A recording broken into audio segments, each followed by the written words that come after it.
আমন্ত্রণ দুপুরের বাংলাদেশে। শুরুতেই শিরোনাম। এসএসসির ফলাফলে এবারও পিছিয়ে ছেলেরা। মোবাইল আসক্তি ও সামাজিক অর্থনৈতিক অস্থিরতাকে দুষছেন বিশেষজ্ঞরা। অভিভাবকদের যত্নশীল হওয়ার পরামর্শ।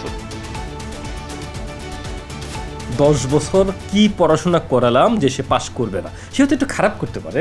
সমাজ কাঠামোকে, রাষ্ট্রকে, সবাইকে, ছেলে এবং মেয়ে উভয়ের জন্য যত্নবান হতে হবে। কাল আবারও ঢাকা সফরে আসছেন ডোনাল্ডো। কিছুই আশা করছে না বিএনপি। বিদেশ থেকে কেউ এসে মদদ দেবে সেই পরিস্থিতি নেই বলছে আওয়ামী লীগ। বিএনপিকে আবারও মদদ দেবে, চাঙ্গা করবে সেই পরিস্থিতি বোধ এখন বিশ্ব রাজনীতিতে মোটেই নেই। আমরা মনে করি যে আমাদের বাংলাদেশের জনগণের উপরেই আমাদের ভরসা, আমাদের পুরো আস্থা, সেই আস্থার উপরেই আমরা দাঁড়িয়ে থাকি। ফরিদপুরের পঞ্চপল্লী মন্দিরে আগুন নির্মাণ শ্রমিকরা লাগায়নি। জেলা প্রশাসকের তদন্ত রিপোর্ট। দুজনের হত্যায় জনপ্রতিনিধি জড়িত। আমাদের যে তদন্তে প্রাথমিকভাবে প্রতীয়মান হয়েছে যে এই হত্যাকাণ্ডের সাথে জনপ্রতিনিধি সহ অনেকের সরাসরি সম্পৃক্ততা ছিল। প্রবীণ রাজনীতিক হায়দার আকবর খান রণুর প্রতি অন্তিম শ্রদ্ধা। কেন্দ্রীয় শহীদ মিনারে দেওয়া হল গার্ড অব অনার। ছাত্র ইউনিয়ন মেনন গ্রুপ গড়ে তোলার পেছনে কমরেড রাশেদ খান মেননের যেরকম ভূমিকা ছিল, রণভাইয়েরও একই ভূমিকা ছিল। কোনো সুযোগের সন্ধানে বা সুযোগের আহ্বানে তিনি যে তার রাজনৈতিক আদর্শ থেকে সরে যাবেন সেইটা ঘটেনি। ডলারের দাম বৃদ্ধির সিদ্ধান্তে কমার বদলে বাড়তে পারে মূল্যস্ফীতি। শঙ্কা বিশ্লেষকদের। কর্মসংস্থানমুখী শিল্পে টাকার প্রবাহ বাড়ানোর পরামর্শ। টাইগারদের বিশ্বকাপ স্কোয়াড ঘোষণা হতে পারে আজ। পাঁজরের ইনজুরিতে অনিশ্চিত তাসকিন আহমেদের খেলা।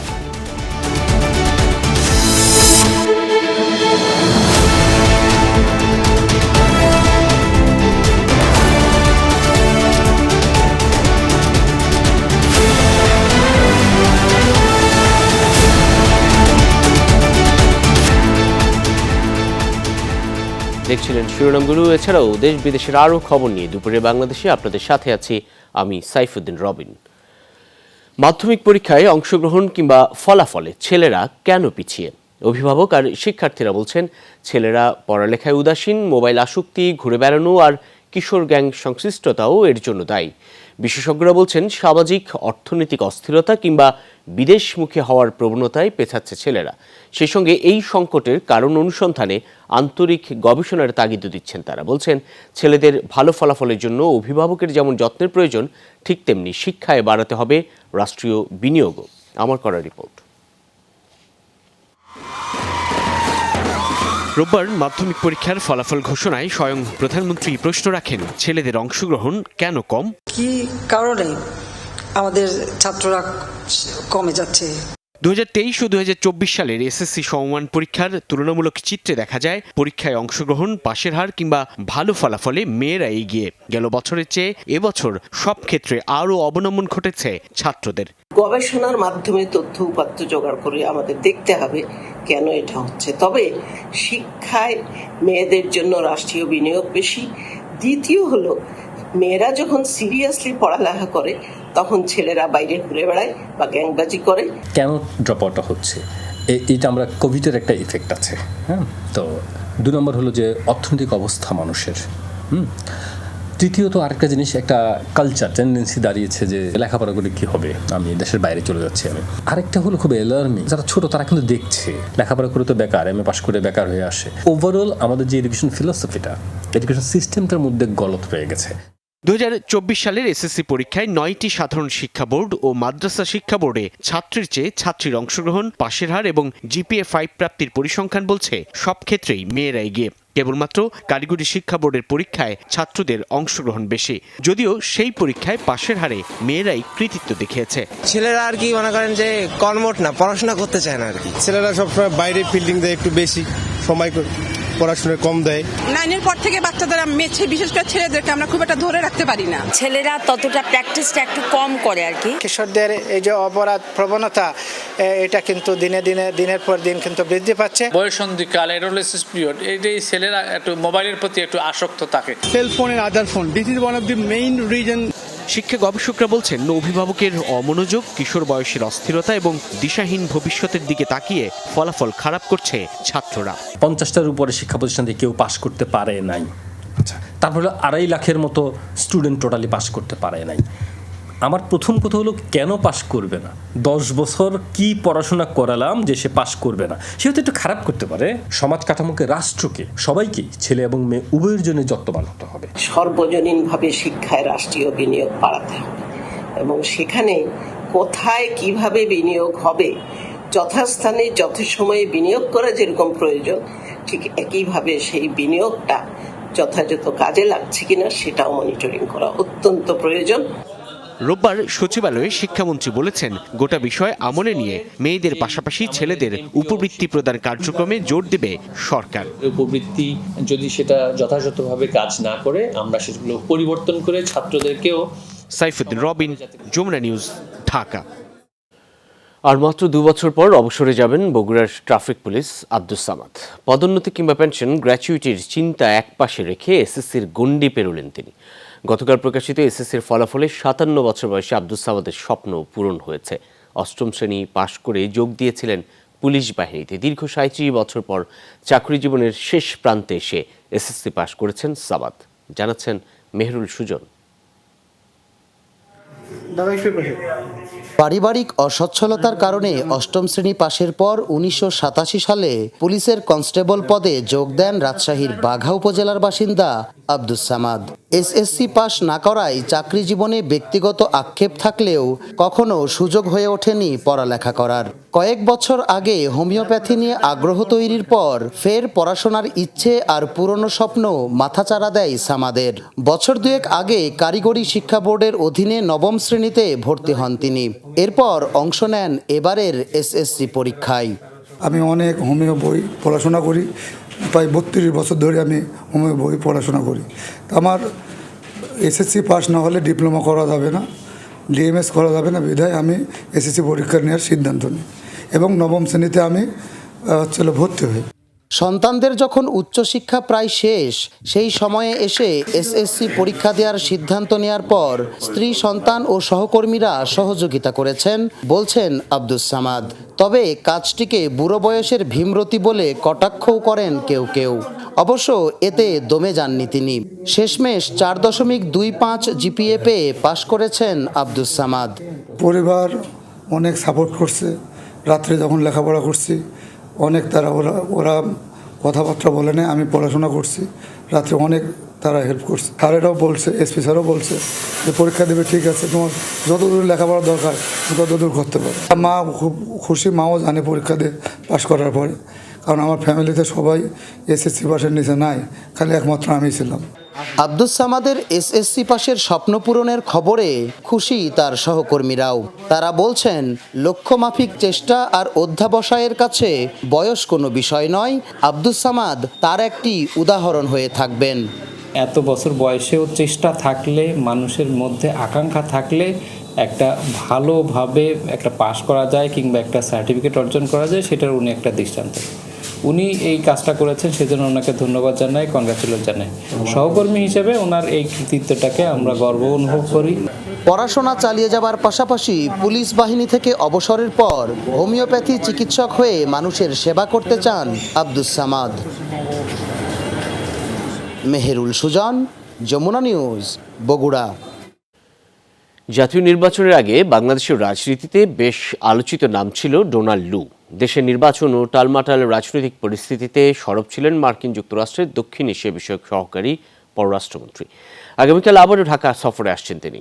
আবারও সরগরম রাজনৈতিক অঙ্গন। আওয়ামী লীগ বলছে, দুদেশের সম্পর্ক নতুন উচ্চতায় নিতে এই সফর গুরুত্বপূর্ণ। অন্যদিকে ডোনাল্ডুর এই সফর নিয়ে কোনো আগ্রহই দেখাচ্ছে না বিএনপি। আহমেদ রেজার প্রতিবেদনে বিস্তারিত। যুক্তরাষ্ট্রের দক্ষিণ ও মধ্য এশিয়া বিষয়ক সহকারী পররাষ্ট্রমন্ত্রী ডোনাল্ড লু আগামীকাল 2 দিনের সফরে ঢাকায় আসছেন। 7 জানুয়ারির নির্বাচনের পর মার্কিন পররাষ্ট্র দপ্তরের উচ্চ পর্যায়ের কোনো কর্মকর্তার প্রথম সফর এটি। তবে তার এবারের সফর যতটা না রাজনৈতিক তার চেয়েও বেশি কূটনৈতিক বলে জানিয়েছে মার্কিন পররাষ্ট্র দপ্তর। আলোচনা হবে জলবায়ু সংকট ও দ্বিপক্ষীয় অর্থনৈতিক সম্পর্ক জোরদারের বিষয়ে। এছাড়া সরকারের বিভিন্ন পর্যায়ের কর্মকর্তাদের সাথেও বৈঠক করবেন তিনি। ওবায়দুল কাদের বলেন, বাংলাদেশের রাজনীতি আর পেছনে ফিরে যাবে না। নিষেধাজ্ঞার পুরনো সংখ্যা উড়িয়ে দেন আওয়ামী লীগের সাধারণ সম্পাদক। আমরা কোনো উত্তর ছড়াতে যাইনি। আমরা বিএনপির হাসি খুশি ভাব দেখলাম, হঠাৎ চাঙ্গা হয়ে গেছে। সামনে তো আর কিছু নেই।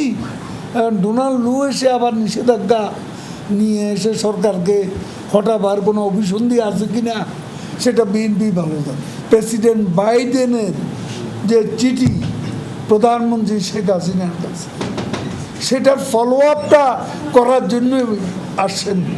ডোনাল্ড লুর এই সফর একেবারেই আমলে নিচ্ছে না বিএনপি। দলটির মহাসচিব বলেন, কে আসলো আর কে গেল তা নিয়ে মাথা ঘামানোর সময় নেই।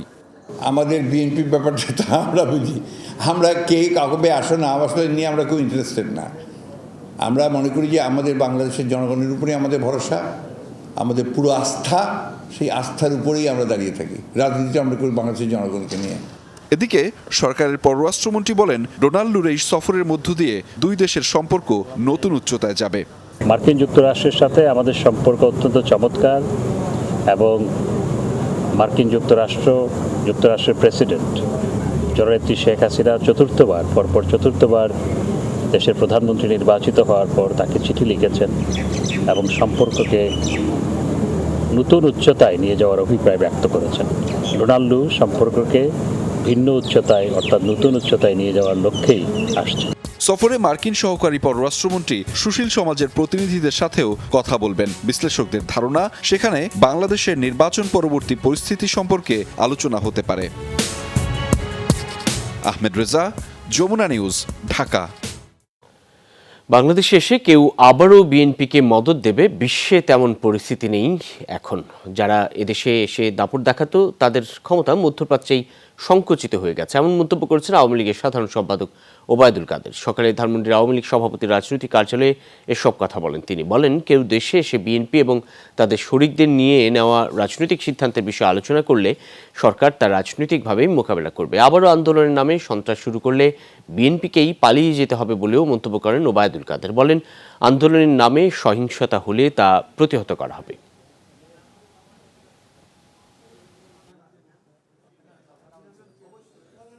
দেশে এসে এখানে বিএনপিকে আবারও মদদ দেবে, চাঙ্গা করবে, সেই পরিস্থিতি বোধহয় এখন বিশ্ব রাজনীতিতে মোটেই নেই। যারা দাপটটা দেখাবে তাদের দাপট দেখানোর ক্ষমতাটা মধ্যপ্রাচ্যেই সংকুচিত হয়ে গেছে। আয়নাবাজির ঘটনায় যুবলীগ নেতা নাজমুলকে কারাগারে পাঠিয়েছেন দুপুরে মহানগর দায়রা জজ আদালত। সেখানকার সবশেষ খবর জানবো সহকর্মী রিয়াজ রায়হানের কাছ থেকে। রিয়াজ, যুবলীগ নেতা নাজমুলের বিষয়ে আদালত থেকে কি জানা গেল? অবশেষে কারাগারে যেতেই হলো তাকে, একটু জানাবেন বিস্তারিত।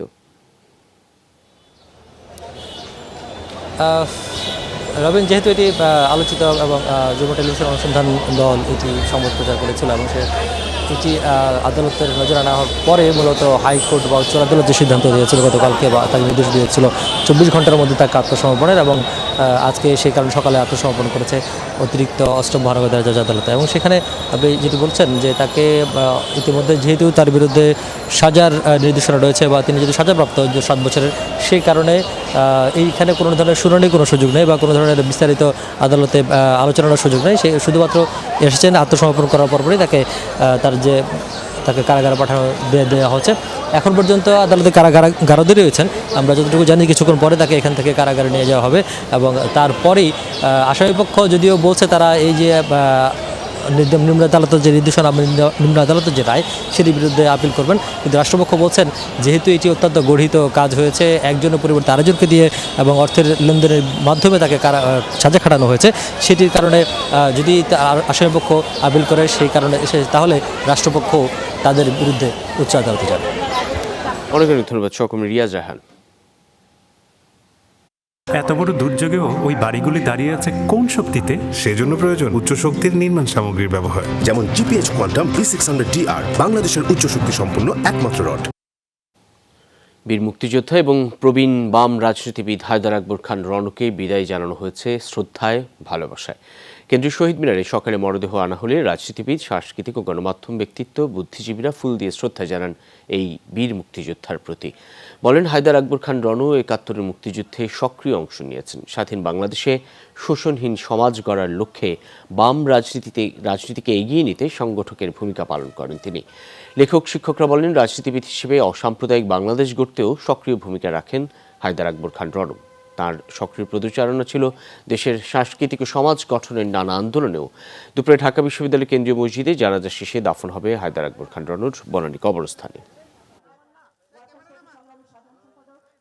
তিনি একজন ভালো লেখকও বটে, একজন আদর্শের মানুষ, মার্ক্সবাদী আদর্শে দীক্ষিত এই মানুষটি তার সারাটা জীবন তার আদর্শের প্রতি।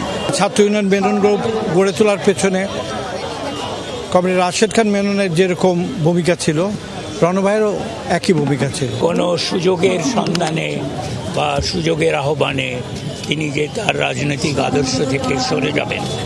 ফরিদপুরে মন্দিরের প্রতিমায় আগুন দেওয়ার ঘটনায় নির্মাণ শ্রমিকদের সম্পৃক্ততা মেলেনি। দুই ভাইকে পিটিয়ে হত্যায় জড়িত ছিলেন মূলত জনপ্রতিনিধিরা। জেলা প্রশাসনের তদন্ত প্রতিবেদনে উঠে এসেছে চাঞ্চল্যকর এসব তথ্য।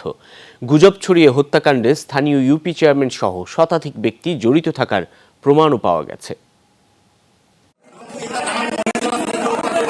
গেল 18 এপ্রিল ফরিদপুরের মধুখালীর পঞ্চপল্লীতে মন্দিরের প্রতিমায় আগুন দেওয়ার অভিযোগ উঠে নির্মাণ শ্রমিক দুই ভাইয়ের বিরুদ্ধে।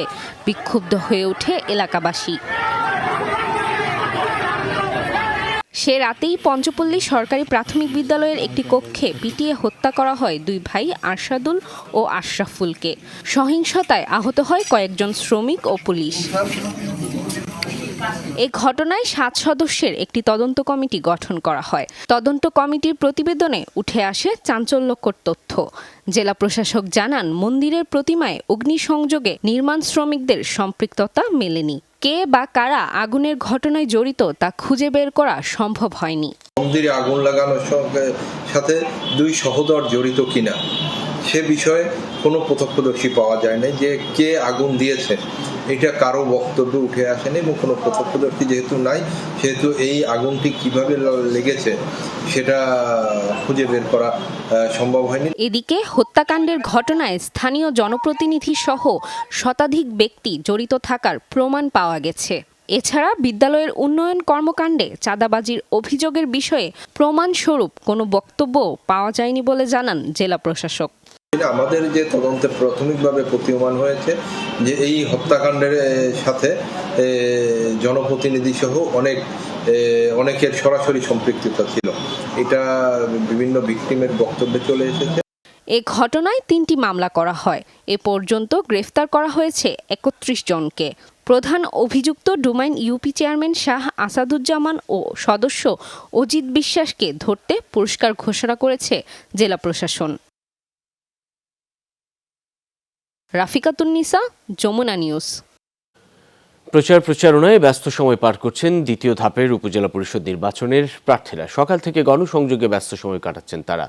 কর্মী সমর্থকদের নিয়ে ছুটছেন নির্বাচনী এলাকার অলি গলিতে, যাচ্ছেন ভোটারদের দ্বারে দ্বারে, দিচ্ছেন উন্নয়নের নানা প্রতিশ্রুতি। প্রচারণায় ব্যস্ত ভাইস চেয়ারম্যান প্রার্থীরাও ভোটারদের মন জয়ে চেষ্টা চালাচ্ছেন তারাও। এদিকে ভোটাররা চাইছেন শান্তিপূর্ণ পরিবেশে ভোট। প্রার্থী হিসেবে যোগ্য ও জনবান্ধব কাউকেই বেছে নিতে চান তারা। আগামী 21 মে 161 উপজেলায় হবে ভোট গ্রহণ।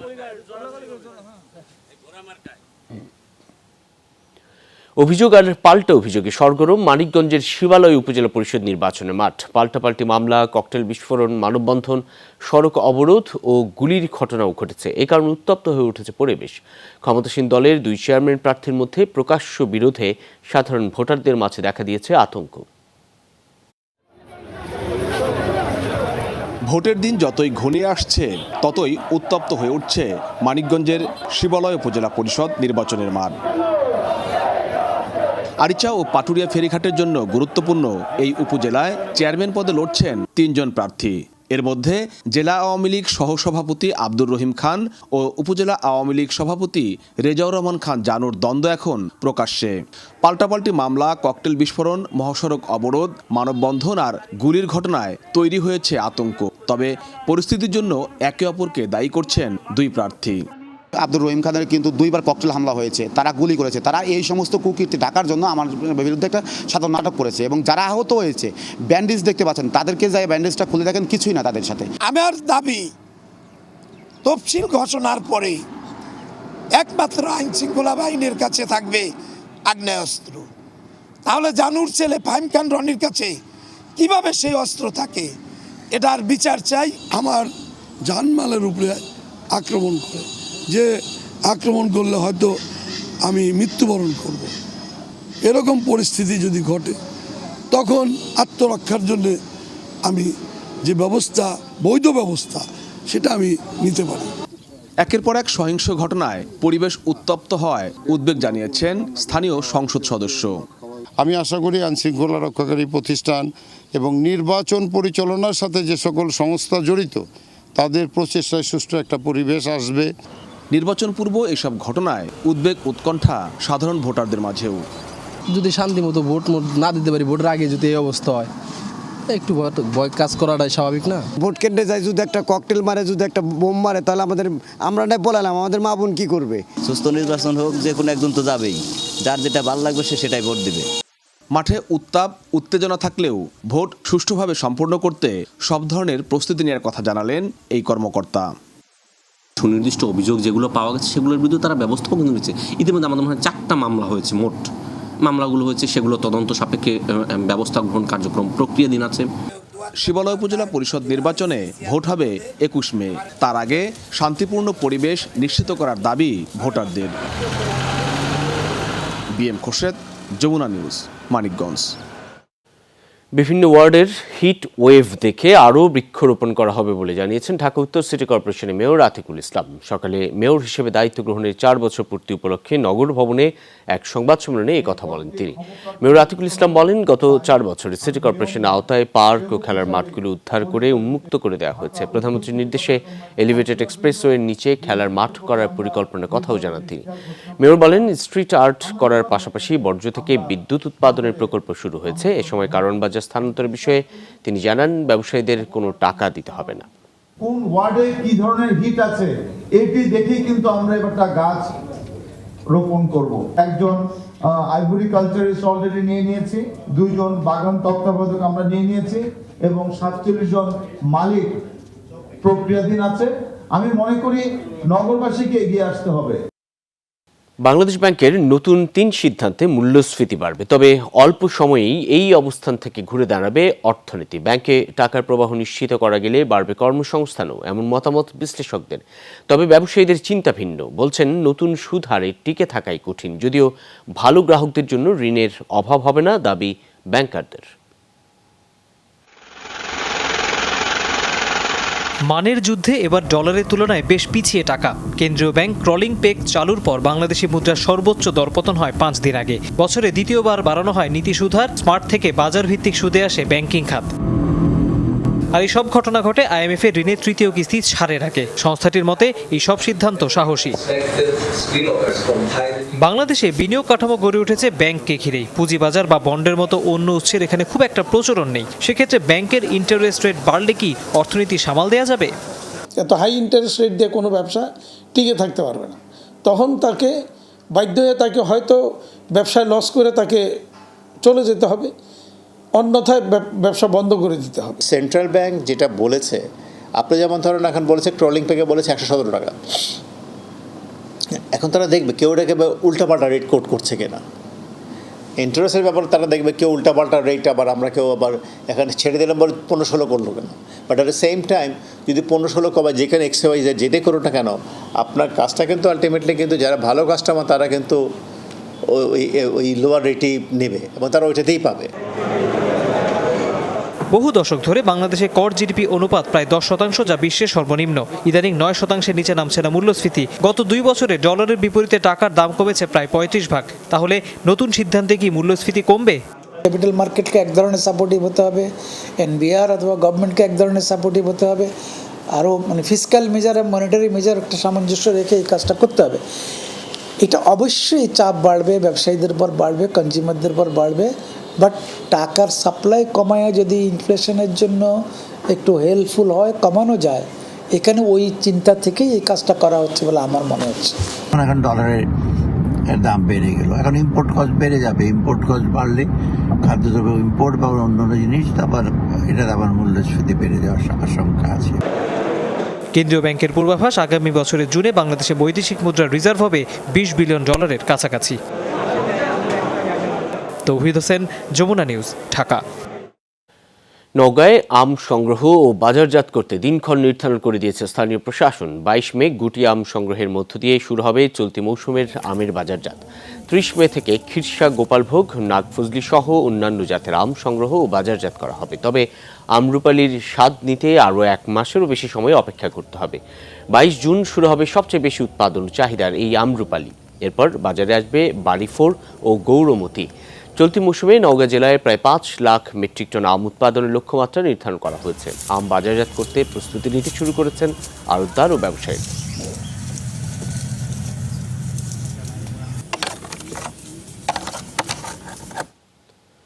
শেষ হচ্ছে দীর্ঘ অপেক্ষা। অবশেষে বাড়ি ফিরছেন 23 নাবিক। তাদেরকে নিয়ে এমভি আবদুল্লাহ জাহাজ এখন বঙ্গোপসাগরে।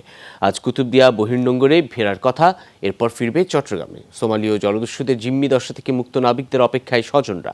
উৎকণ্ঠা শেষে তাদের মুখে এখন হাসি। 23 নাবিক জলদস্যুদের হাতে জিম্মি ছিলেন 32 দিন। চরম উদ্বেগ, উৎকণ্ঠায় প্রতিটি মুহূর্ত কেটেছে স্বজনদের। গত 1 মাস ধরে তারা অপেক্ষায় কখন ঘরে ফিরবে নাবিকরা। এটা তো এখনো স্বপ্নের মতো লাগতেছে। ছেলেকে বলতেছি যে আর তো মন মানতেছে না, ছেলে বলে ধৈর্য ধরেন, আমরা আলহামদুলিল্লাহ সোমবার আসতেছি। অবশেষে অপেক্ষার অবসান হতে যাচ্ছে। 23 নাবিক নিয়ে এমভি আবদুল্লাহ জাহাজটি বাংলাদেশের জলসীমায় অর্থাৎ কক্সবাজারে কুতুবদিয়া বহির্নোঙরে ভিড়ার খবরে আনন্দ ছুঁয়ে গেছে প্রতিটি পরিবারে। সন্তানকে বুকে টেনে নেয়ার অপেক্ষায় মা। খবরটা যখন শুনলাম মুক্তি পেয়েছে, তখন থেকে তো আনন্দের বন্যা বলছে। এখন থেকেও মনে হচ্ছে আবার ঈদ আসতেছে, ছেলে আসলে ছেলে আবার ঈদ সঙ্গে নিয়ে আসতেছে। এটা মনে হচ্ছে আমাদের আবার ছেলেকে নিয়ে ঈদ হবে, বেড়াবো, ঘুরবো। জাহাজটি কুতুবদিয়ার পণ্য খালাস শেষে ফিরবে চট্টগ্রাম বন্দর বহির্নোঙরে। অন্য নাবিকদের পরিবারেও খুশির জোয়ার। সবাই তাদেরকে বরণের অপেক্ষায়। এতদিন কাটানো নির্ঘুম রাত, চরম আতঙ্কে কাটানো কষ্টের দিনগুলো ভুলে হাসি ফুটেছে স্বজনদের মুখে। আমার ছোট ভাইয়ের ওয়াইফ তখন আমাকে বলল, এরা রিলিজ পাইছে জলদস্যু থেকে। আমরা তখন তো আশ্চর্য হয়ে গেছি, বলাতে আমরা খুব খুশি। তারপর থেকে ভোর থেকে তার ঘুম হয়নি আর। গত 12 মার্চ 23 নাবিক সহ জাহাজটি সোমালীয় জলদস্যুদের কবলে পড়ে। 32 দিন পর 13 এপ্রিল মুক্তিপণ দিয়ে ছাড়া পেয়ে দুবাই হয়ে অবশেষে চট্টগ্রাম ফিরতে যাচ্ছে জাহাজটি। মামুনুর রশিদ অফি, যমুনা নিউজ, চট্টগ্রাম, বাংলাদেশ।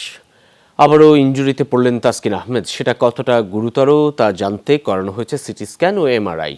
আজ স্ক্যানের রিপোর্ট আসার পরই জানা যাবে তাসকিনের ভাগ্য। জিম্বাবুয়ের বিপক্ষে চতুর্থ টি-20-তে ফিল্ডিংয়ের সময় ডান পাঁজরের নিচে ব্যথা পান এই স্পিড স্টার। ব্যথা বেড়ে গেলে করা হয় সিটি স্ক্যান ও এমআরআই। এদিকে আজ বাংলাদেশের বিশ্বকাপ দল দেওয়ার কথা থাকলেও তা একদিন পিছিয়ে মঙ্গলবার করা হবে। যদিও টাইগারদের বিশ্বকাপে প্রথম ম্যাচ এখনও 3 সপ্তাহ বাকি, তাই তো বিশ্বকাপে তাসকিন থাকবেন কিনা সেটা এখন শঙ্কায়। অথচ 5 ম্যাচে জিম্বাবুয়ে সিরিজে 8 উইকেট নিয়ে হয়েছিলেন সিরিজ সেরা। ফর্মের তুঙ্গে থাকা তাসকিনের বিশ্বকাপ দলে না থাকা হবে টাইগারদের জন্য বড় দুঃসংবাদ। এ বিষয়ে আরও একটু জানবো, সহকর্মী হাসিনুর রহমান যুক্ত হচ্ছে মিরপুর থেকে। হাসিনুর, বাংলাদেশের বিশ্বকাপ দল ঘোষণা আরও একদিন পেছালো, ঠিক কী কারণে বিসিবির এমন সিদ্ধান্ত? সেই সঙ্গে তাসকিনের সবশেষ আপডেটটাও একটু যদি জানাতেন। আসলে তাসকিনের কারণেই বিসিবির দল ঘোষণাটা একটু পিছিয়েছে। বাংলাদেশ ক্রিকেট বোর্ড তাসকিনের আজকে যে সকালে এমআরআই এবং বাকি রিপোর্টগুলো, স্ক্যানের যে রিপোর্টগুলো পেয়েছে সেগুলো আসলে বিদেশে ডক্টরের কাছে পাঠিয়েছে। আমি যতদূর জানি 2-3 দেশে পাঠানো হয়েছে, তার মধ্যে ইনক্লুডিং ইউএসএতে পাঠানো হয়েছে। তো ইউএসএতে যেহেতু টাইমের ডিফারেন্সটা অনেক বেশি, এখন সেখানে হয়তো রাত, সে কারণে আসলে ওয়েট করতে হচ্ছে। কালকে সকাল নাগাদ একটা বা আজকে রাত নাগাদ তারা 10টা-11টা নাগাদ হয়তো বিসিবি একটা ফিডব্যাক পাবে। তার পরবর্তীতে আসলে বিশ্বকাপের স্কোয়াড নিয়ে চূড়ান্ত একটা সিদ্ধান্ত নেওয়া হবে এবং মঙ্গলবার দুপুর 12:30টায় দল ঘোষণা হবে। বিসিবি থেকে কিন্তু আনুষ্ঠানিকভাবে বিসিবির মিডিয়া ডিপার্টমেন্ট থেকে জানানো হয়েছে। আরেকটি বিষয় যেটা আপনি জানতে চেয়েছিলেন, তাসকিনের ইনজুরির গভীরতা কতটুকু, সেটা তো এক্সপার্টরা ডাক্তার দেখলেই তাদের ওপিনিয়ন দেবে। তবে প্রাথমিক রিপোর্ট থেকে ধারণা করা হচ্ছে যে সাইড স্ট্রেনের তাসকিনের যে ইনজুরিটা খুব গুরুতর নয়, মাঝারি পর্যায়ে হালকা স্ট্রেন আছে, মানে একটু চির ধরেছে, তবে খুব গুরুতর নয়। এই ধরনের ইনজুরি থেকে সুস্থ হতে নর্মালি 2 থেকে 3 সপ্তাহ লাগে বলে ধারণা করা হচ্ছে।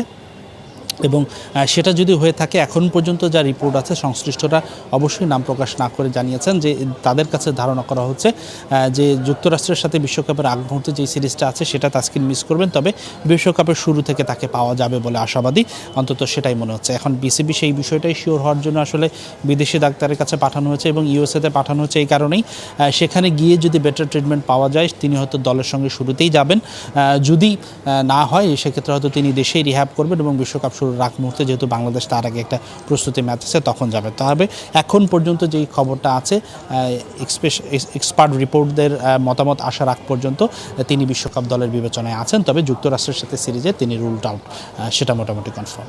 অনেক অনেক ধন্যবাদ। সহকর্মী হাসিনুর রহমান।